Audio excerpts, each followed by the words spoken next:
Sin duda alguna, la saga Scream ha sido una de las sagas más importantes dentro del terror moderno.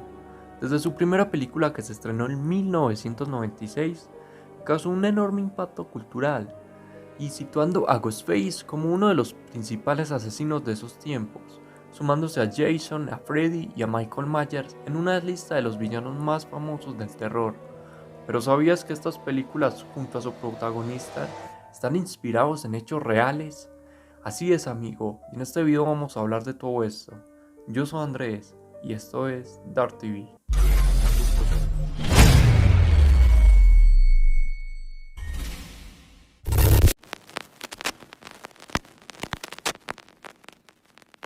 Y es que muchos se han preguntado cuál fue la referencia real para basarse en estas películas, y el director lo contó muchas veces.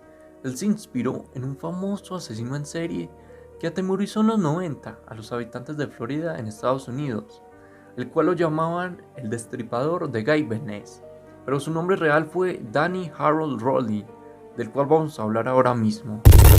Para empezar con esta historia, nos situaremos en la mañana del 24 de agosto de los años 90, donde Sarah Lawrence y Christina Power fueron las primeras en sufrir la ira del carnicero.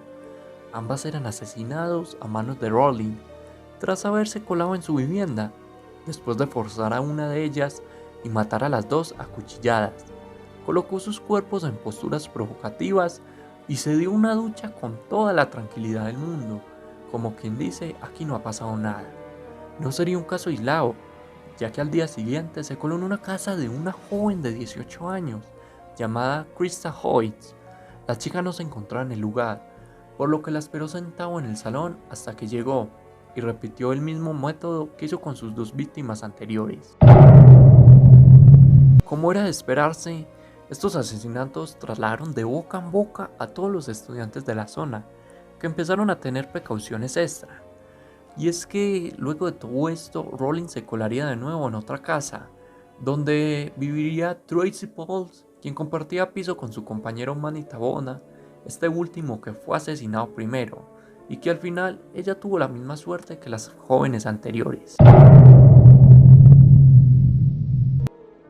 Mientras todo esto ocurría, las autoridades de la zona solo daban palo ciego, ya que solo fichaban varios sospechosos que no tenían nada que ver con esto, mientras que el asesino verdadero continuaba por la calle, hasta que finalmente, en septiembre de los 90, lo apresaron a Rowling, el cual había grabado cintas con canciones country compuestas por él mismo, donde él hablaba de los crímenes que había provocado. Y es que luego de Rowling ser arrestado, la policía vio varias similitudes con un caso ocurrido en Shreveport, donde William Grinson, quien tenía 55 años, junto a su hija Julie y su nieto, habrían sido atacados y asesinados mientras preparaban la comida. Una fuerte agresión en la que los cuerpos fueron mutilados, limpiados y puestos en posturas determinadas, como había ocurrido con los demás cuerpos, de los otros casos, obviamente.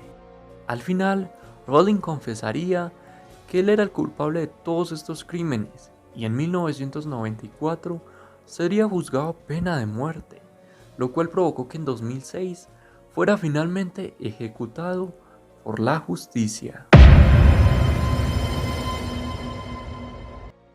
Como todos sabemos, cuando una persona es mala no lo hace porque le guste ser malo, sino porque en realidad cree que lo que está haciendo no está mal.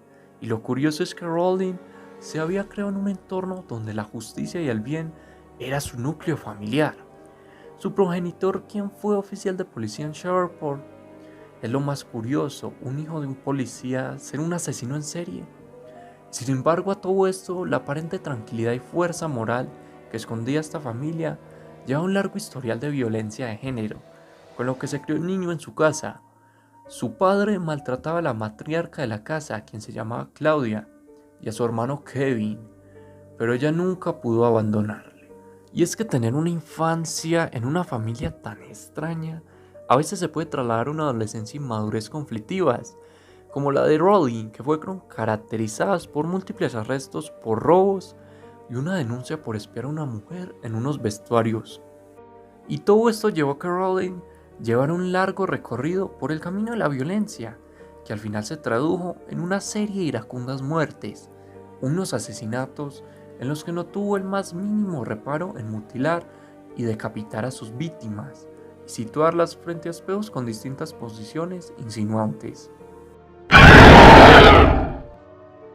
Es increíble que estas películas estén basadas en hechos reales, las que acabamos de analizar, y muchas como Scream, Halloween y muchas más están basadas, que vamos a hablar posteriormente en el canal. Yo concluiré el video hasta aquí.